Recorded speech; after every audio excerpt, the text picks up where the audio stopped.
हो, स्वतःला शेतकरी नेता म्हणून मिरवणारा सदाखोत हे म्हणते की कालचे विद्यार्थी आतंकवादी होते आणि धर्मेंद्र प्रधानचा राजीनामा घेऊ नका. मी तुला चांगलं समजत होतो लेका, पण तू शेतकऱ्याचा गेट कीपर होण्याच्या बी लायकीचा नाही भेटत. सगळ्यात पहिल्यांदा या सध्याच्या छातीवर लावलेला शेतकरी संघटनेचा बिल्ला की नाही याचा आंगडं फाडून काढायला पाहिजे. तू शेतकऱ्याच्या नावावर शानपणा करूच नको झाटू. तू चाटू संघटनेचा शोक, तू जिकडे भेळ तिकडे खेळ करणारा, तू लाचार, पदासाठी लाचारी स्वीकारणारा तू. तुझी अवकात काय? आमदारकीसाठी मोदीच्या संडासच्या फरशा पण चाटू चाटू साफ करशील बेटा तू.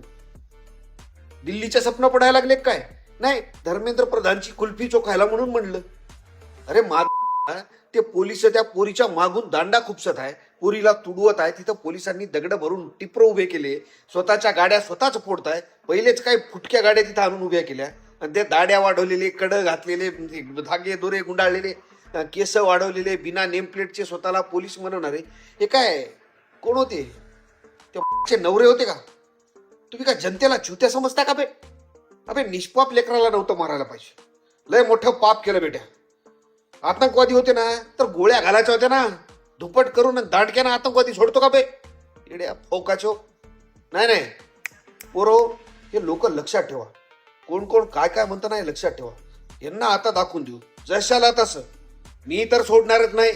आपल्या राज्यातून कोण बी मस्ती करेल ना तिची जिरवाला इकडे मी तयार असेल. जशाला तसं.